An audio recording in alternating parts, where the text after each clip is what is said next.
Hello and welcome to the flipped instructional recording for 1.02 Work and Power Math. As we read through the lesson today, if you struggle with note taking, be sure to listen to the parts of the lesson where I tell you to add this to your notes page.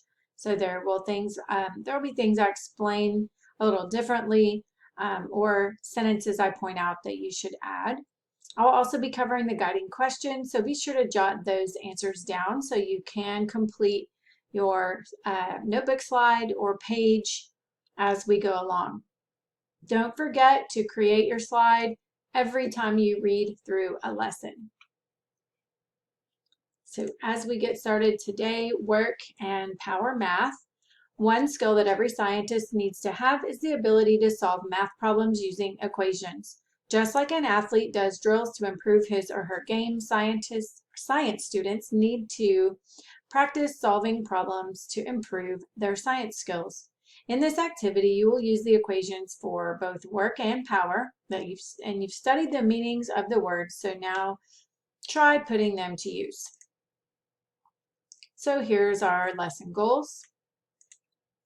And we only have one guiding question for this lesson. How do you solve the equations for work and power?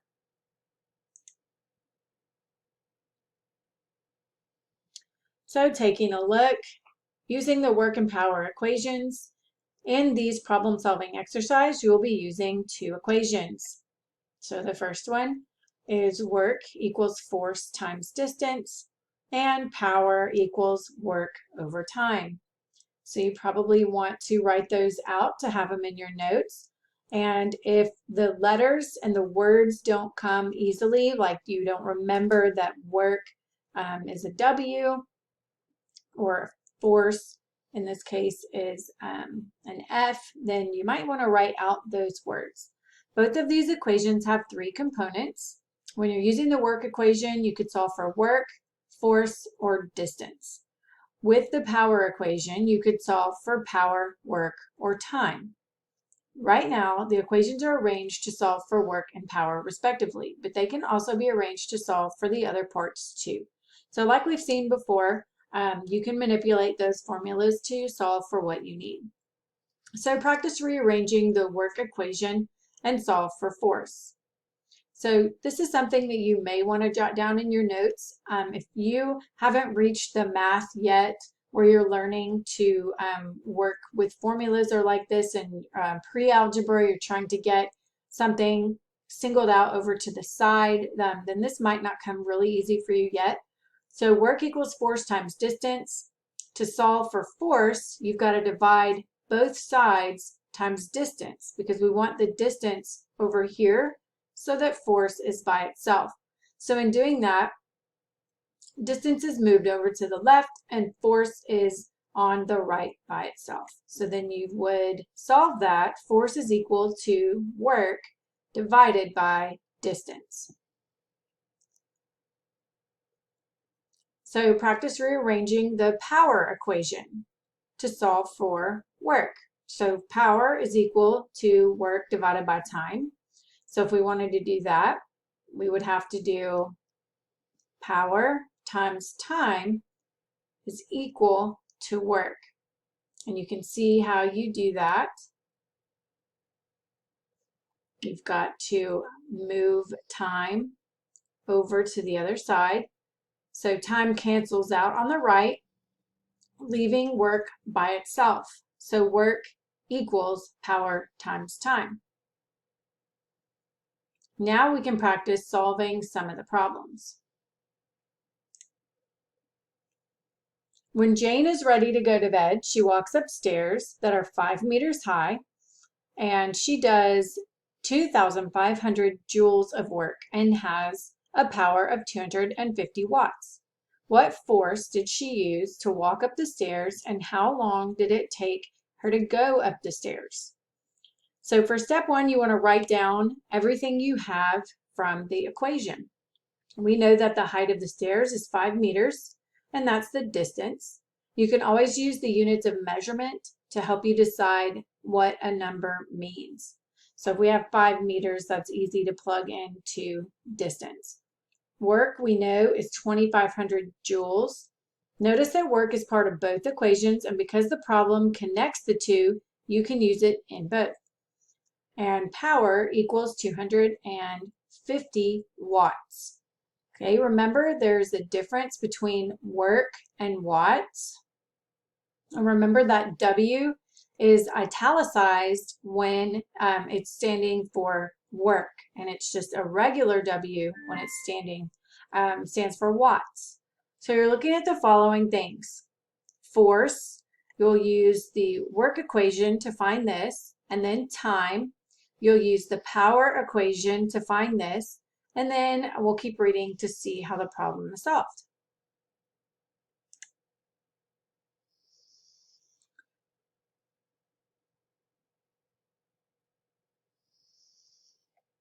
All right, so here is a practice problem. Actually, where did that go?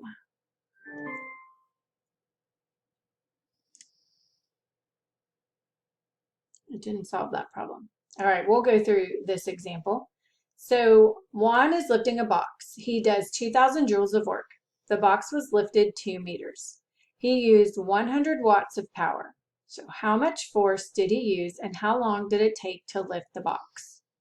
So we're finding two things, force and time.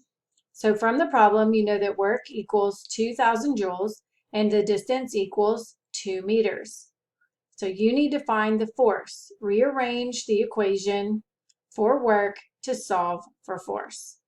So here you'll plug in work equals force times distance to solve for the force. Divide both sides by the distance. So distance D cancels out on the right, leaving force by itself. And then you plug in the numbers there. So we have 2,000 joules divided by 2 meters gives us 1,000 joule meters, which we know from what we've learned in semester A, 1 Newton is equal to 1 joule meters. So that is, the force is equal to 1,000 newtons. So this is a problem that you would want to put in your notes so that you have a sample to look at when you go back to take your quiz. So solving for time. So from the problem, you now know that work equals 2,000 joules and power equals 100 watts. You need to find the time. To do this, you rearrange the power equation to solve for time. So P equals watts over time. So to solve for time, you first multiply both sides by T. So you're going to multiply here, and that gets the W by itself. Time cancels out. Next, you're going to divide both sides by P. So then you're left with power. Cancels out the right side, leaving it by itself, leaving time by itself. So we have our time equals watts divided by power. So when we plug in those numbers, we put in the numbers for work and for power. I said watts, and it's a italic W, so that means it should be work. So put the numbers for work and power and solve the problem by dividing. So we have the work, which was 2,000 joules, and then divided by 100 watts. So the time equals 20 joules over watts, and that tells us how we get 1 second equals 1 joule per watt. So for time here, it took 20 seconds to lift the box. So 1 second, this is what we're looking at, which is the time, equals the 1 joule over watts. So that's how it converts over joules over watts. That is how it converts over to seconds. So make sure you have that in your notebook as well. Sometimes it gets really confusing to figure out how did we get to seconds from there if you don't have this notation down. So completing the math, consider the first equation, which is work equals force times distance. The problem gives the value for work and the distance. so that you can solve for force. So first, rearrange the equation to solve for force. Force equals work over distance. Now plug in the numbers. Force equals 2,500 over 5. So this is going back to that first problem we were talking about. So you have 500 newtons. So now we're able to consider the second equation, which is power equals watts over time. So the problem gives the value for power. I keep saying mixing those up. There should be work over time.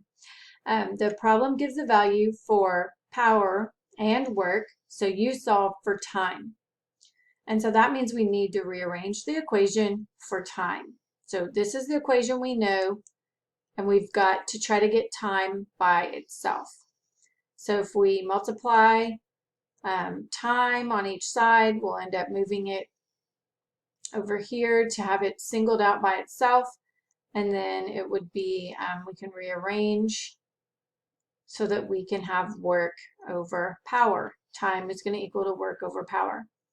So time is equal to 2,500 joules divided by 250 watts. And remember that joule watt thing gives us 10 seconds. So when you're working through your practice problems, remember you can go back to the first part of the lesson to see how to rearrange those equations, just in case you forget. But definitely put some of those samples in your notes so that you're able to see how those are worked out, and especially those conversions like joule watt to second. So now it's your turn to practice some problems. And so you've seen how to use scientific equations to calculate work, force, and distance, as well as power, work, and time. So the first step is to read the problem and identify any important information. Next, you find the right equation and rearrange it for the correct variable. If necessary, you may not have to rearrange it. And then finally, you're going to plug in the values that you're given and solve. So practice doing this on your own. You can use the example problems as a guide, and then the feedback will help you make sure that you're completing the problem successfully. So work hard on them, and these types of problems will be on the lesson check and the unit exam too. So you can look here as you try to calculate, and once you check, if you get it wrong, you'll see hints here that help you figure out how to solve those problems. And then being able to go back into the lesson and look up how to do it or how to solve it is also helpful. But you're going to want several of these sample problems in your notes so that you'll have those and be prepared when you take the quiz and the test. So as we wrap up looking at the lesson review, how do you define work? Remember, you want that definition in your notes. Work is equal to force times distance. How do you define power? Power is work divided by time. What are the units of work and power? Work is joules and the units of power are watts. How do the units relate to more basic units that you've seen previously? A joule is equal to a newton times a meter, and a watt is a joule divided by a second. And then how does work relate to energy? Energy is defined as the ability to do work. So you can add these in to your notes. You don't want to have just the question with no answer. If you're going to put these in your notes, you may just want to define work and put the answer instead of having to put it in a question format. There is only one guiding question, so remember to go back and answer that. And then make sure you take the quiz. Remember, when you take the quiz, you can use your notes, and you can also go back into the lesson if needed.